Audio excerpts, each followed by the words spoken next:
We would like to start off our show by acknowledging the Yugambeh people, the traditional owners of the land on which this podcast is recorded. We would like to pay our respects to their elders past, present, and emerging. Excuse me, I have something to say. This is the podcast where we have real and open conversations with everyday people, professionals, and public figures who all have something to say. I'm your host, Shaun Philip Naylor, and you can join me every fortnight as we dig a little bit deeper into our shared human experience. You can join in on our conversations by heading over to the show's official pages and sending me a DM. You can share with me your own experiences, opinions, and feedback on the show over on Instagram, Twitter, and TikTok at @excuseme_pod. You can find us on Facebook if you search Excuse Me, I Have Something to Say, or through our official website, excusemeihavesomethingtosay.com. And don't forget that you can rate and leave a review of the show, which is going to help our conversations reach a wider audience. And remember to share, like, and subscribe so that you never have to miss a show.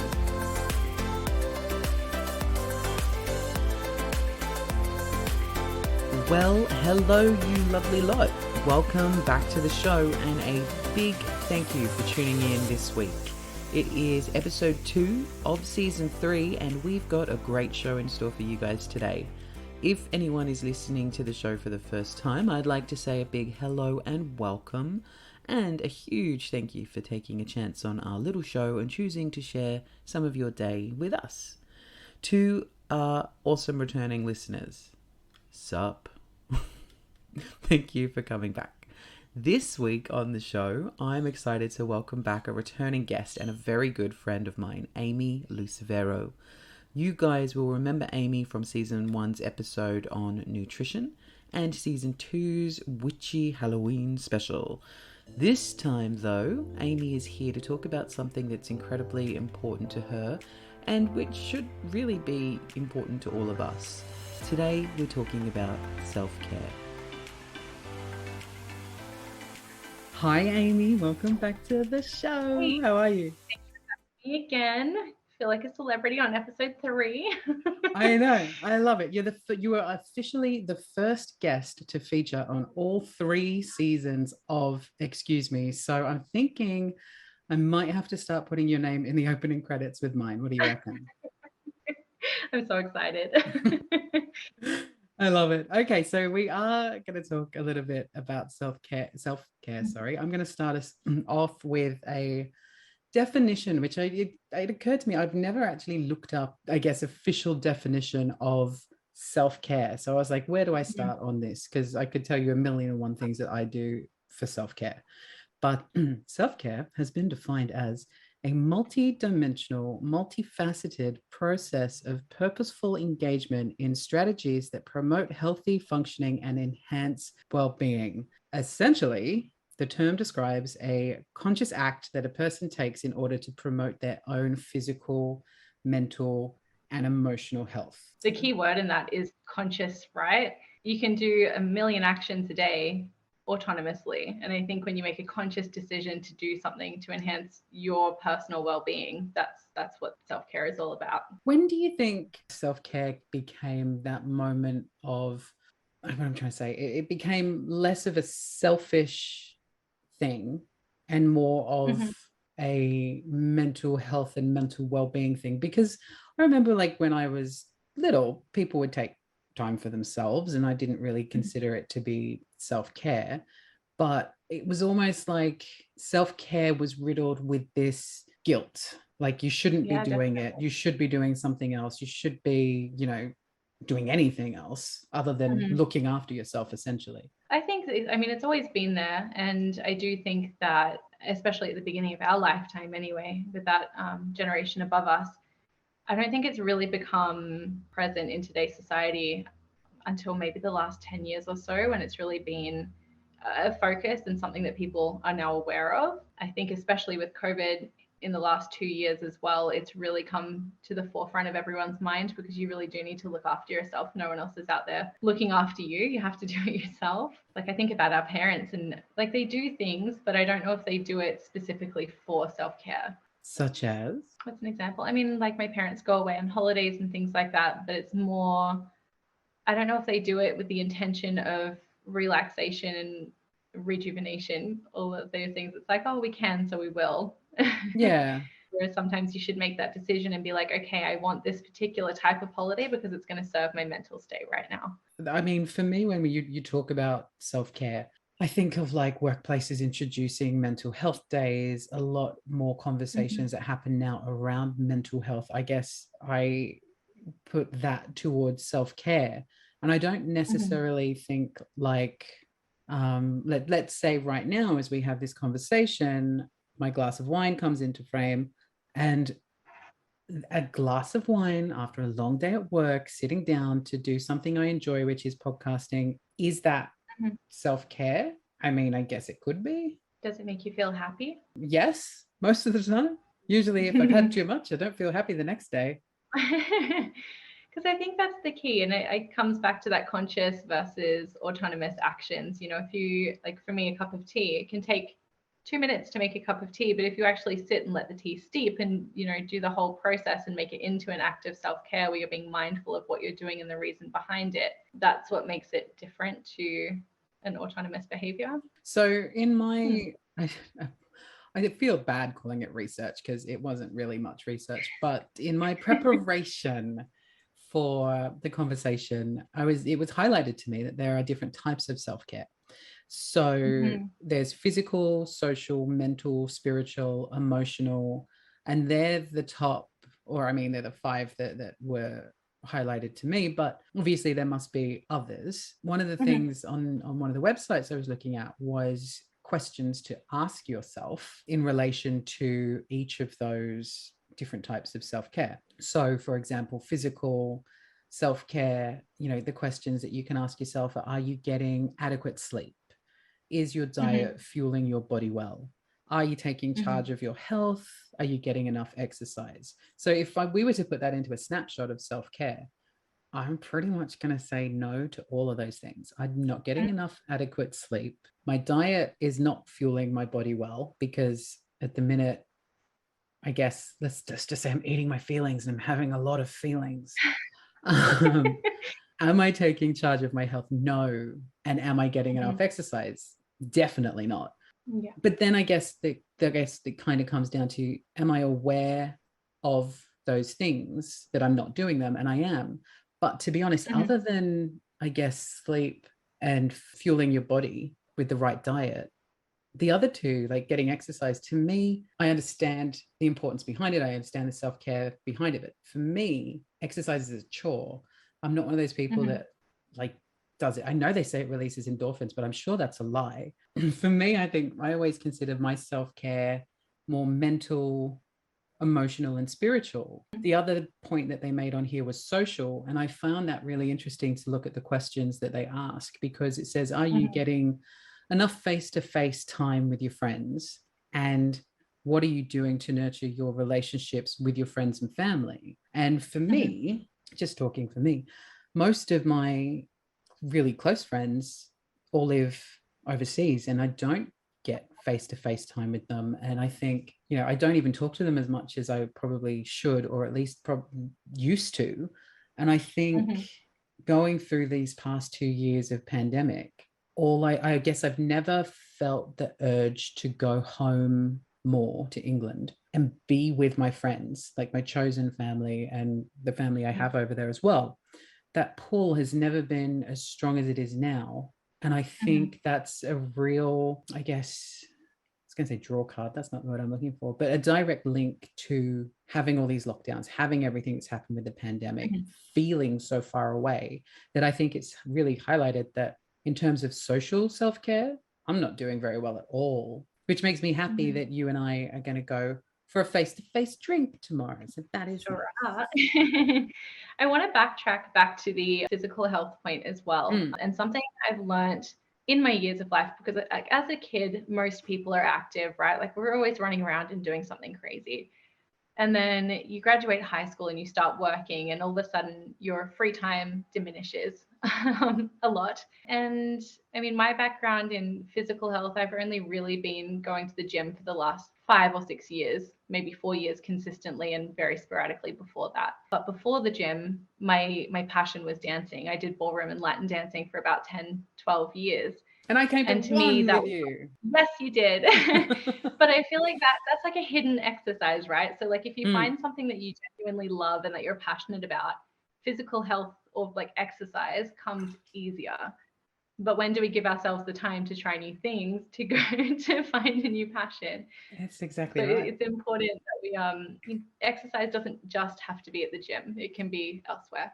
I think, And I know you love hiking, so I've seen you yes. exercise. So I do it. I just don't seek out the, I Mhm, guess, the gym kind of exercise. Incidental mhm. exercise is my favorite kind. Like Definitely. Isn't it for let's everyone? yes, like let's go for a nice little walk in nature and have a picnic somewhere. Mhm. But we'll have to climb some rocks or whatever to get to the spot we're going That's to. it. Yeah. That's exercise I'm on board with. But for me, like going to Mhm, the gym, and I've tried it, I've done it. mhm. It's a chore. I don't like feeling hot and sweaty and gross. That's the thing. And like the thing that got me into gym consistently was doing classes. I found a class that I thoroughly enjoyed, and I can't imagine my week without it. Now it's like I do it every Saturday morning at 7 a.m. and it just sets me up for the weekend. Like it's hard to get out of bed on your day off and get up and go Oh, do it. But if it makes you feel good afterwards, that's what counts, right? I guess that's it. You got to live in that feeling of I was gonna say euphoria, but let's say endorphins that come Mhm. after a good workout. Yeah, definitely. You mentioned doing classes, and that sort of Mhm. got you back into going to the gym regularly. Mhm. It's funny because I know so many people who always recommend classes to me. They like join a gym, Mhm. go to a class, go to a spin class, do something like that, Mhm. and you'll get into that momentum. And they all credit it for getting them back in the gym. So maybe that's what I should do.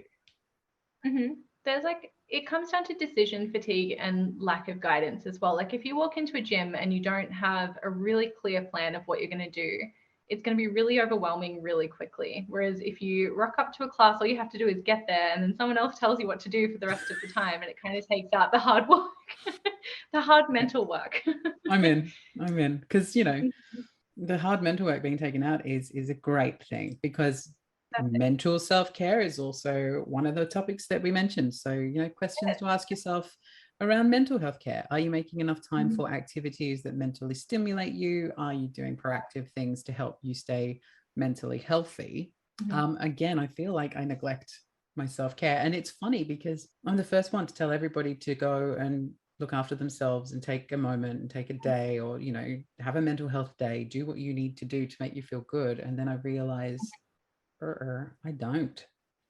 Yeah, I think that's going to be a very common theme for most people as well. I think that we forget to ask ourselves the same questions, even when it comes to like basic things that some people do, like goal setting or career goals or all of those types of things. Like we're always trying to push somebody else into doing the right thing, but we never really give ourselves the push to go do it. Very true. um, yeah, I think it comes back to that conscious decision, put yourself first, ask yourself the questions, answer the questions. Sometimes it's hard to do that, but you have to.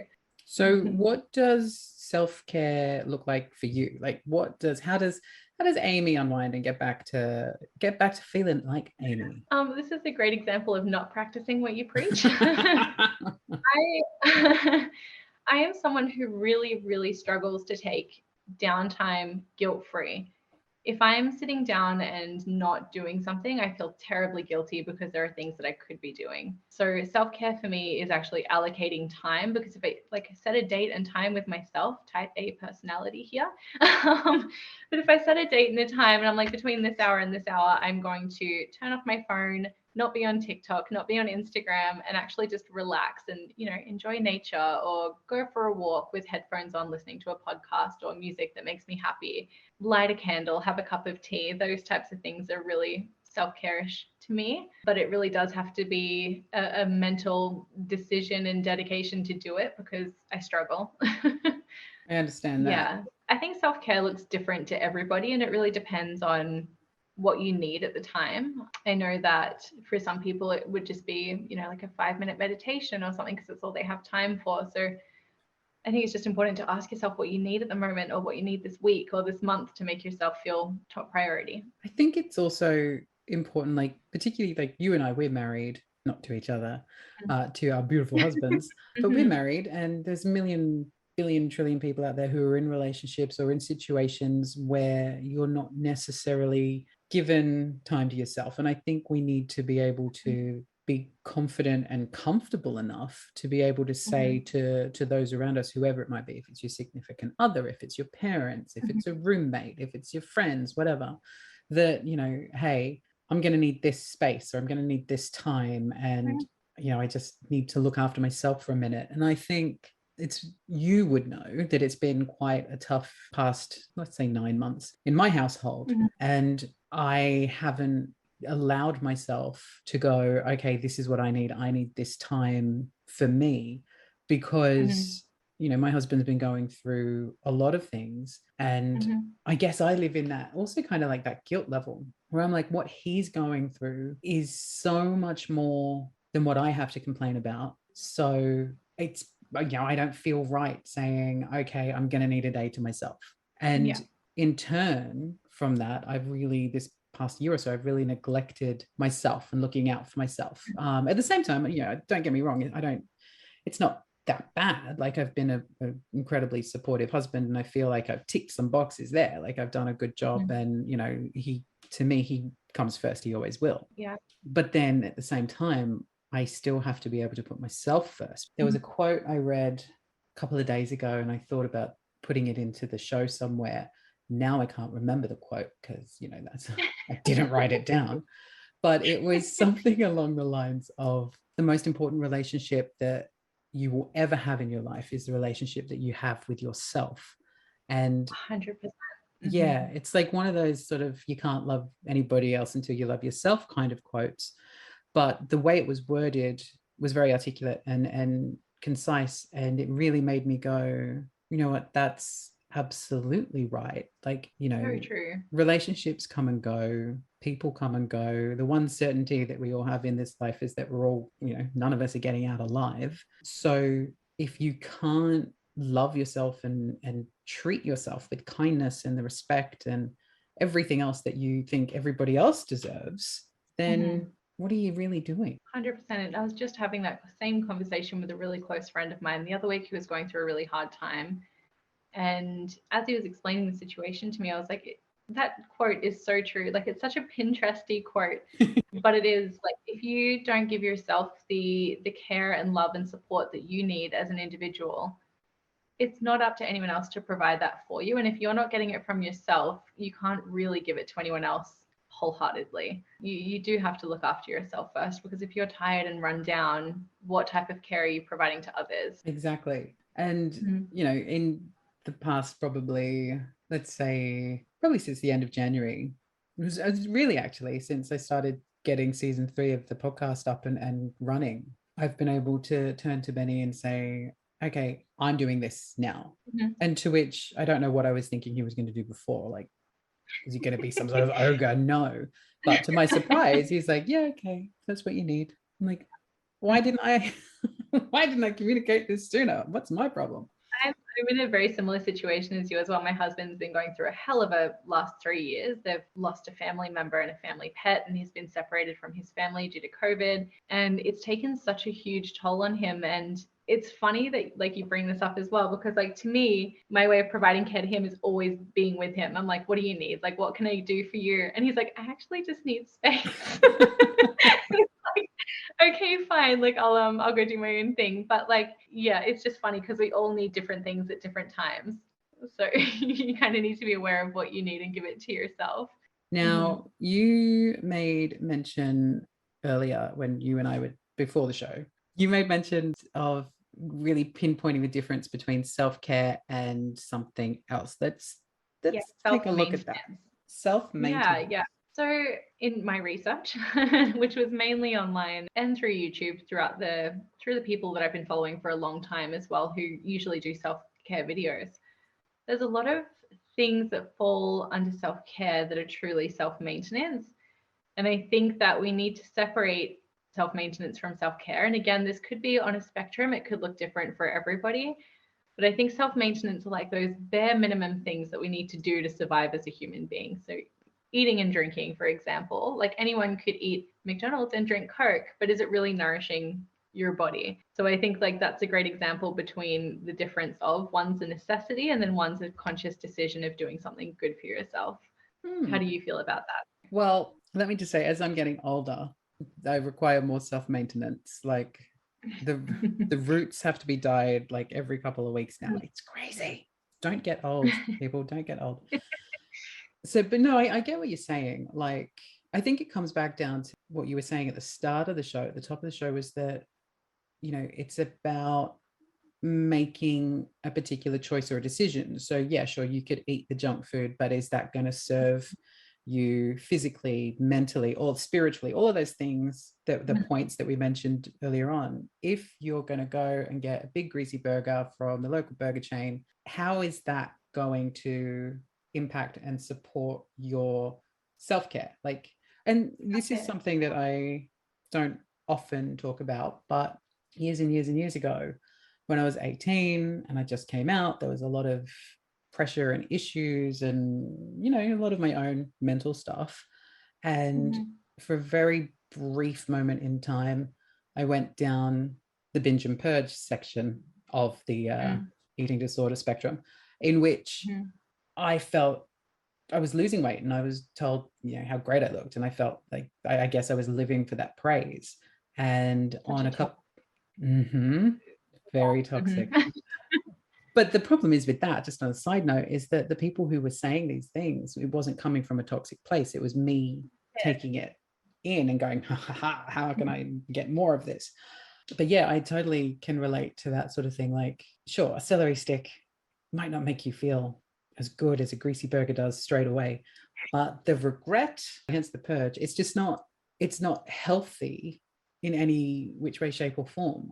I guess that's the thing as well. Like every day is different. And again, it comes down to that like spectrum of what it looks like to each individual person, because everything that we need at the time is going to be different from everyone around us. But I think it's about being in tune with yourself. And if you have had a crazy day and it's been completely out of your control, what can you do when you get home to kind of like give yourself some downtime and unwind from the crazy day that you've had?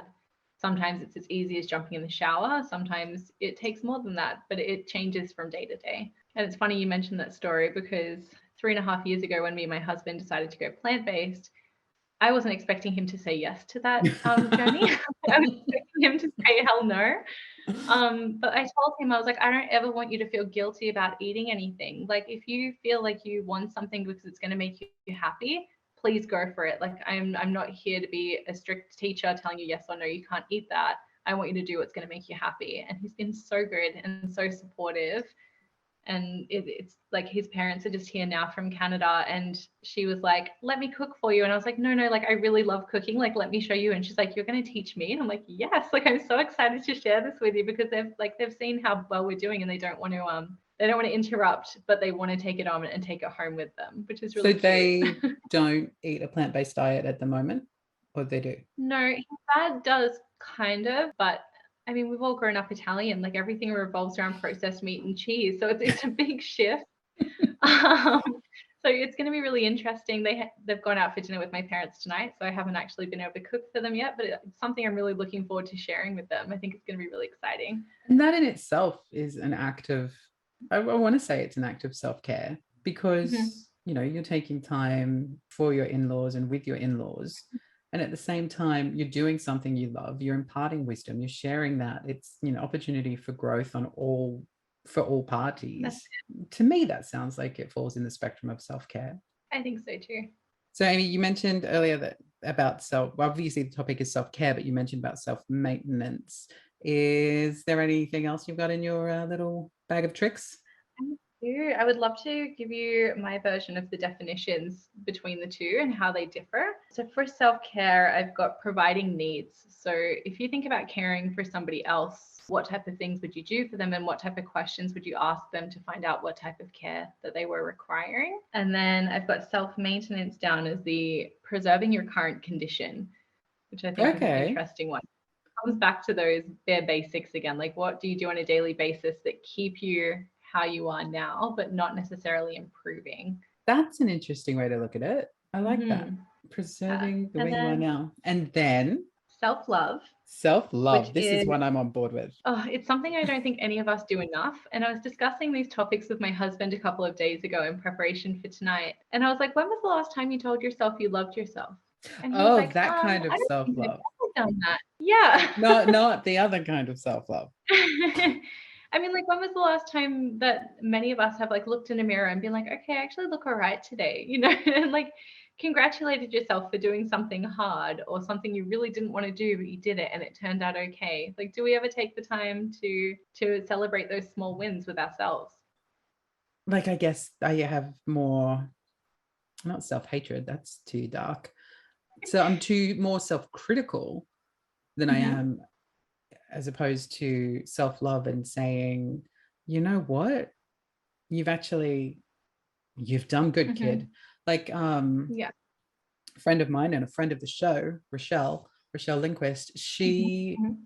I always refer to her as my biggest cheerleader because, and maybe this is an act of self-care for myself, I don't know. But if I'm feeling crappy about something, or, she's a good friend, she's very intuitive, but if I'm down or whatever, she's always the very first person, even, no offense to the husband, even before Benny, she's always the first person to go, hang on.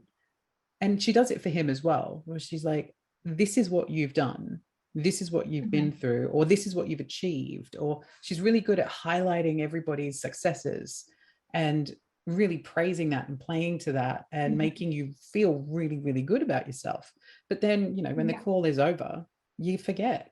Yeah. Like, we're It's sad so that we do. self-critical. So Mm-hmm. sad. We really are.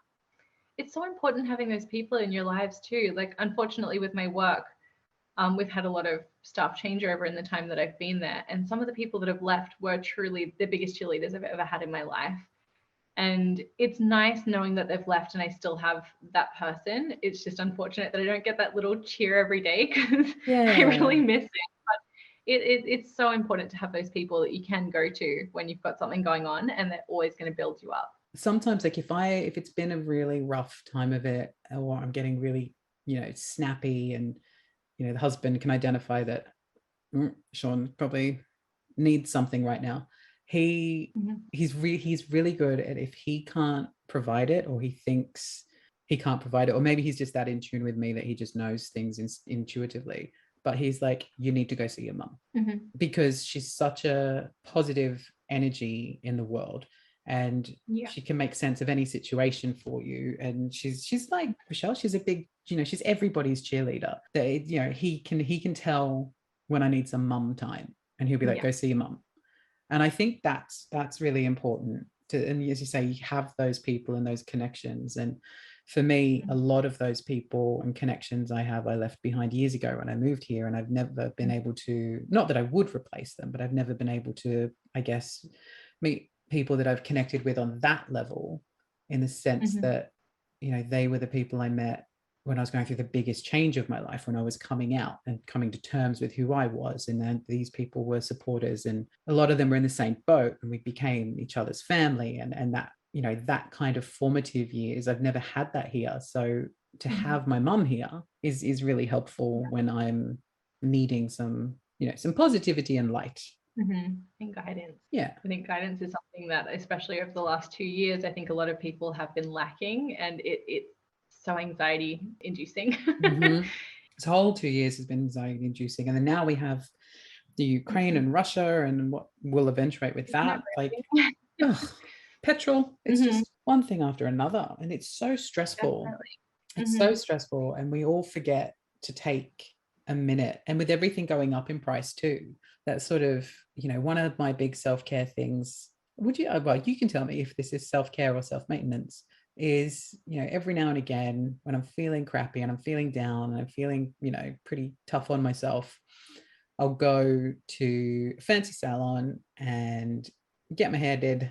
They give you a little massage, they give you a coffee or a glass of Mm-hmm. wine, and it's relaxing, and I leave feeling really positive. I actually had notes written down about this because I'm a really strong believer and advocate for living within your means.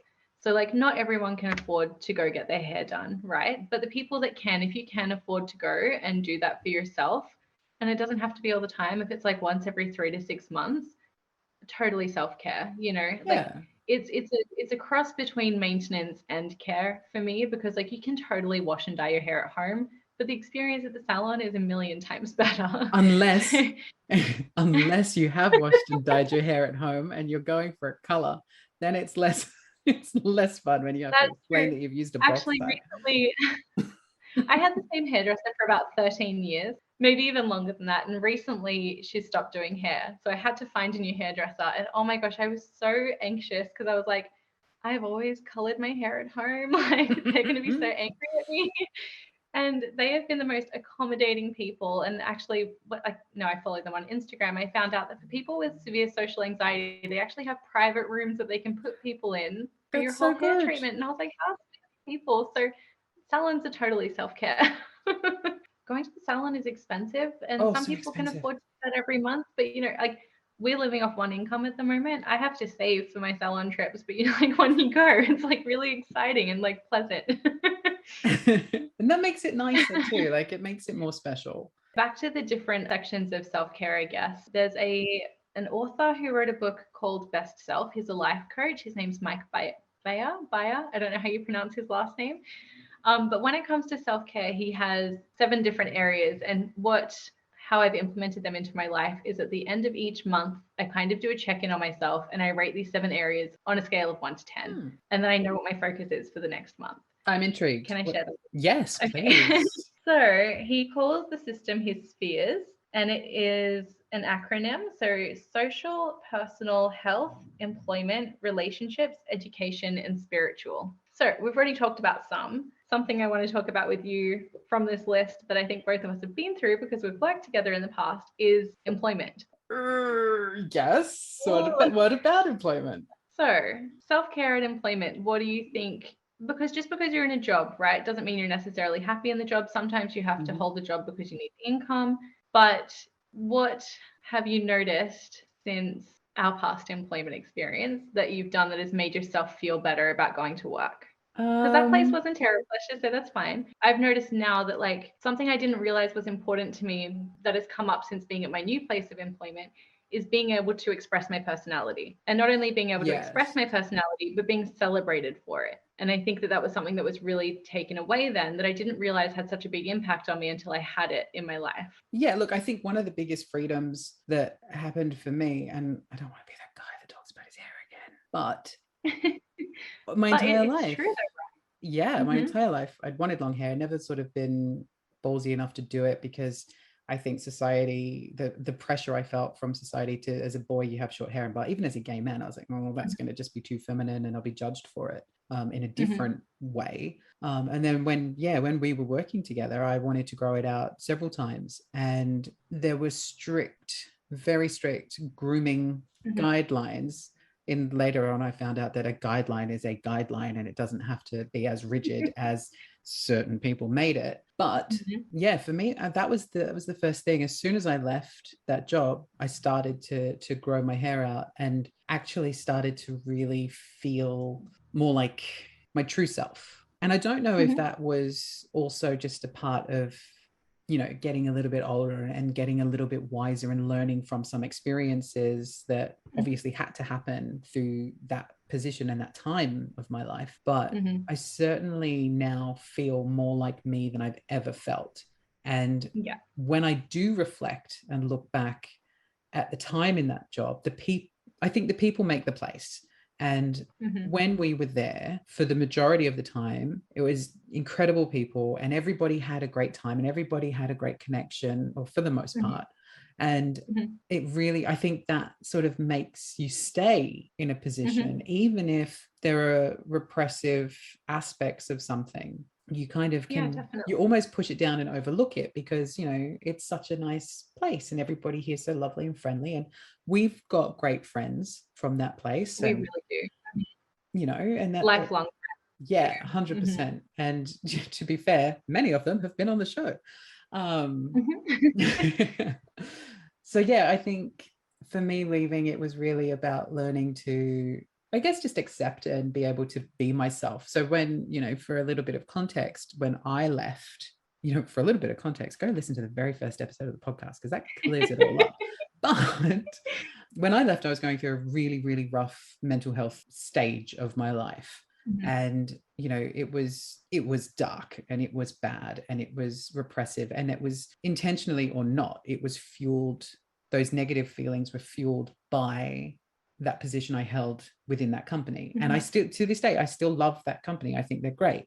It was just an internal thing. Yeah, And definitely. after leaving that position and learning to sort of, I guess, embrace myself, love myself a little bit more, and allow myself the freedom to say, because I guess, what I will say, the first big act of self-care I did was allowing myself to leave that job. Because at the time I was very much known for my position in that job, and I'd had a whole career planned out in my head with that one company, and I was quite willing to never leave. And through everything that happened, I had to turn to myself and go, this is not a safe place for you anymore mentally. This is not a healthy place for you anymore mentally. And in order to be able to keep going, and I know that sounds drastic, but in my head, that's how it was. In order for you to be able to keep going, you need to leave this behind. And that was my first real, I guess, obviously many before that, but that was my first real act of real self-care, self-maintenance, and probably self-love all rolled into one, where I've gone, it has to change. And I'm the only one that can change it for me. That's right. Oh, we got deep. We did. Whew. Gonna need a sip of wine. And again, nothing wrong with that place of work. I was completely happy to work there. I was there for over 7 years. But yeah, leaving, and then when you rediscover who you are as a person, it's so empowering. And you're like, I probably could have done this sooner, but I didn't know how, or I wasn't able to, or these things pop up afterwards, and you don't really realize at the time that you needed this for self-care or self-love. Yeah, I'm a big believer in the fact that we discover things when they're needed to be discovered. And, I'm the half full kind of guy who's like, everything happens for a reason, and always look on the bright side, all those triggering things that we say to ourselves and each other. I very much try to live in that positive mindset. And I think 7 years with that company, that's amazing on anything. And yes, you should congratulate yourself for everything that you did for them and with them in your tenure that you were there. But don't look back and go, I should have left earlier, because in my mindset is everything happened the way that it was supposed to happen. You learned the lessons that you were supposed to learn while you were there, and you moved on when you were ready to move on, when you had the strength to, or the courage to, or just that you were just sheer so pissed off with it that fueled it. Like whatever happened, and it happens for a reason. I do believe that. Agreed. I think mental health in the workplace and being able to show yourself self-care in the workplace comes in all different shapes and forms. And it is incredibly important because we spend so much of our time at work. We see our work families more than we see our own families a lot of the time. And so it has to be a place where you're comfortable and you can be free to be yourself, and you can, let your freak flag fly a little bit. And you need to be able to talk to your boss or whomever and say, hey, I'm going to need a day this week. And if that company can't understand that, or can't offer you that, or even offer some sort of compromise, maybe there's a staffing issue or something, who knows. But if you're working with a company who don't recognize that, then that opens up a bigger Pandora's box of, ridiculous questions that the company might need to ask itself. Because especially nowadays too. Yeah, like nowadays you'll see in adverts for jobs that they're like, you get your birthday off as a free paid day off. And, there's all these sort of draw cards that I think people have realized people are going to do anyway. People are going to take a day off. People, if you're having a tough time or you need a mental health day, you're going to take it regardless. So companies, I think, on some level have had to come on board and sort of promote that. And it also shows from an outside perspective that they're doing everything that they can to, look after their people. And they have to do that now because we're a population, the majority of us, I'm sure there are a few out there who, are like, take a spoonful of cement and harden up or whatever. But we're a generation of people who are not as willing to sacrifice ourselves for a thankless job. That's it. You know, we're learning as a populace, the human race is learning to put themselves first. And it's actually so not selfish to turn around to Not at somebody all. and say, I need this. And if they can't come on board and they can't accept it, you know, that's when you have to learn to go, okay, well, you know what, this is not a me problem. It's like if you were in a relationship and you said to your partner, I need this, and they deny you that. They're like, no, we're doing this instead, or we're doing this, or they don't understand, or they're not willing to understand. That's a toxic relationship. So would you be in a toxic relationship with yourself? I mean, I know. But we can be, because it We comes can back be. to that image, right? Yeah. So yeah, it's such a, this entire topic of self-care is so interesting, because even like just the conversation itself, knowing that you and I were going to have it, I really thought we were going to go down a, you know, let's talk about meditation and green tea and, you know, all of these nice, multifaceted, fun little things that we can do to really look after our inner being. Yet, like we've talked, obviously we touched on it. It's a lot deeper than that. And, you know, those things are important. And as we said before, self-care and self-maintenance looks completely different for everybody. So it's pretty hard to say what specific thing would make everybody feel better. Do you know what I mean? Yeah, you're absolutely right. It's a, you know, something different for everyone. And I will say this, I feel like I like having the deeper conversations.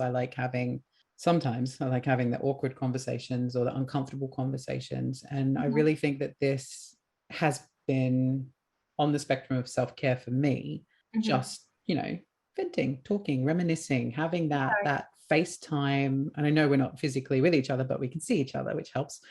But having that FaceTime with somebody you care about and that you can connect with, and really, like, it's, you know, sometimes all you need is a good friend and a glass of wine or a cup of tea.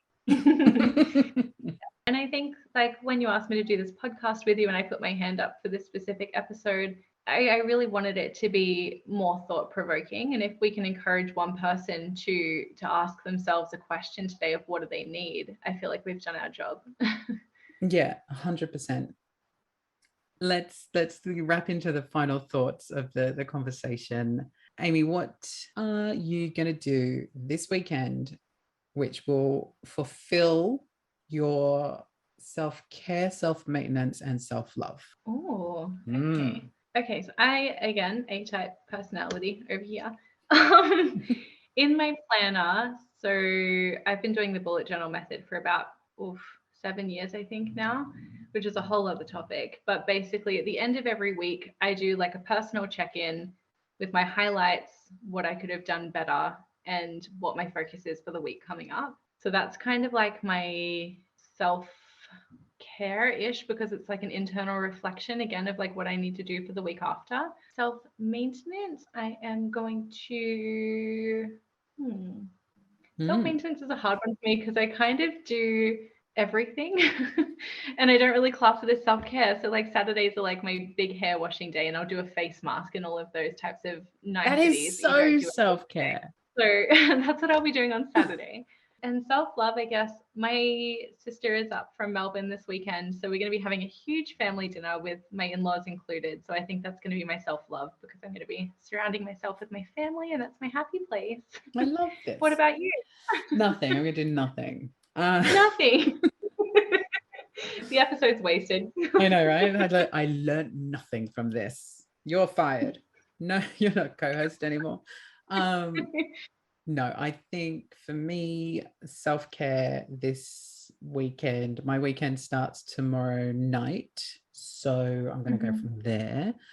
I'm going to see you tomorrow night and face to face. We're going to have some cocktails. We're going to have chat. That's going to be definitely part of my self-care. It's actually Benny's friend, or our friend, Jodie. It's her 40th birthday this weekend. So happy birthday, Jodie. We will be going out to the Husk Distillery in northern New South Wales for a tour of the gin distillery. And as a good English boy, I'm sure I'll drink some gin, which self-care.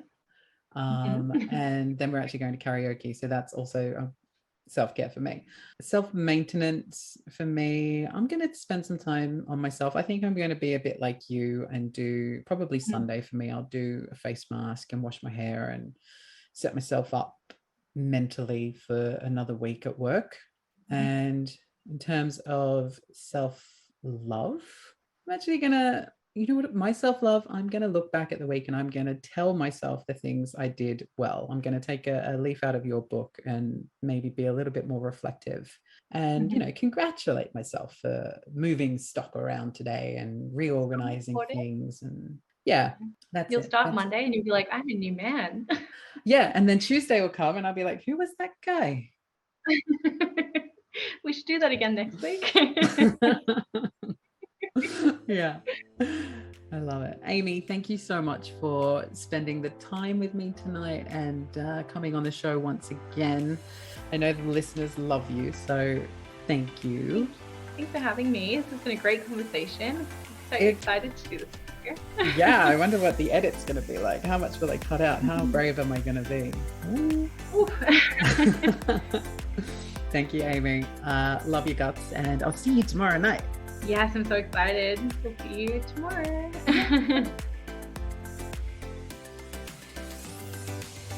Well, guys, that's a wrap on today's episode. Once again, I'd like to say a big thank you to the always insightful and always lovely Amy Lucivero for coming on and sharing her thoughts and experiences with all of us. I'd love to know how you all practice self-care and self-love. How do you look after yourselves physically and mentally when times are tough, and what practices really work for you? So get in touch through the show's socials and let me know. Just search excuseme_pod on Instagram, Twitter, and TikTok and slide yourselves right into my DMs. If you've enjoyed this episode and enjoy practicing intentional self-care techniques, then I would highly recommend that you go and check out our season 2 episode on mindfulness and the Enneagram with the engaging and inspiring Rachel Hayek. As always, links are in the show notes for you guys. But that's all from me for now, so stay safe, look after each other, and I'll see you next time.